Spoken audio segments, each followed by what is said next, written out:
जिल्ह्यात घरगुती गॅसचा पुरेसा साठा उपलब्ध असून नागरिकांनी अफवांवर विश्वास ठेवू नये असं आवाहन जिल्हाधिकारी दिलीप स्वामी यांनी केलं आहे। जिल्ह्यात गॅसचा तुटवडा असल्याची अफवा पसरत असली तरीही अडचण केवळ कमर्शियल गॅसपुरती मर्यादित असल्याचं त्यांनी स्पष्ट केलं।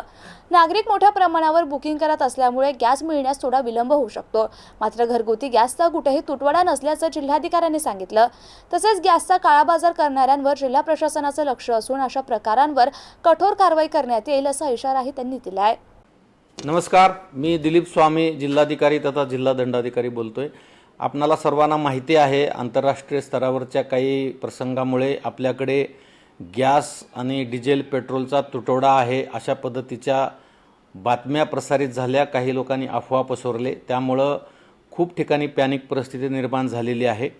परंतु जिल्हा प्रशासन या संदर्भामध्ये दक्ष असून सर्वत्र तपासणी सुरू आहे। आपल्याकडे डोमेस्टिक म्हणजे घरगुती गॅस वापराच्या संदर्भामध्ये कुठलीही अडचण नाही आहे, त्यामुळं घरगुती गॅस ग्राहकांनी पॅनिक होण्याची कुठलीही आवश्यकता नाही आहे।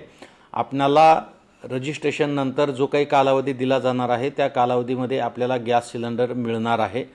फक्त कमर्शियल गॅस उपलब्धतेच्या बाबतीमध्ये अडचण निर्माण झालेली आहे, त्याच्या संदर्भामध्ये सुद्धा शासन स्तरावरून प्रयत्न चालू आहेत आणि जिल्हा प्रशासन स्तरावर सुद्धा या संदर्भामध्ये विविध कंपन्यांशी बोलणे चालू आहे। परंतु घरगुती गॅसच्या संदर्भामध्ये ग्राहकांनी पॅनिक होण्याची आवश्यकता नाही। तथापि सध्याची टंचाईची परिस्थिती लक्षात घेता गॅस वापराच्या संदर्भामध्ये सुद्धा आपणा सर्वांना काळजी घेणे गरजेचे आहे। जास्तीचे पदार्थ तयार करणे किंवा गॅस वाया घालवणे किंवा बऱ्याच ठिकाणी गॅस चालू असतो आणि त्यावर काही शिजवलं जात नाही, अशा पद्धतीनं मोठ्या प्रमाणामध्ये गॅस बऱ्याच ठिकाणी वाया जातो। तर या सर्व बाबी आपण लक्षात घेऊन माझी सर्वांना विनंती असणार आहे की आपण पाणी टंचाईच्या काळामध्ये ज्या पद्धतीनं पाणी जपून वापरतो त्याच पद्धतीनं आता गॅससुद्धा आपल्याला जपून वापरावं लागणार आहे। जोपर्यंत ही परिस्थिती निवळत नाही तोपर्यंत प्रत्येक ग्राहकाने आवश्यकतेप्रमाणेच अत्यंत काटेकोरपणे गॅसचा वापर केला तर आपल्याला गॅस पुरेसा उपलब्ध होऊ शकतो। त्यामुळे आपण गॅस वाया जाणार नाही याची पण काळजी घ्या।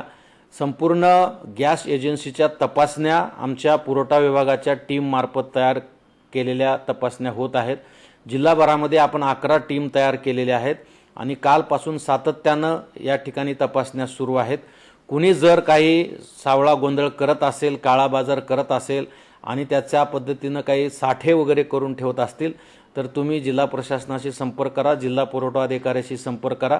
त्याच्यावर आम्ही तातडीनं EC ॲक्ट खाली कारवाई करू। परंतु या परिस्थितीमध्ये सर्वांनी थोडं संयम बाळगणे आणि प्रशासनाला सहकार्य करणं आवश्यक आहे, ते आपण कराल असा मी विश्वास बाळगतो। धन्यवाद।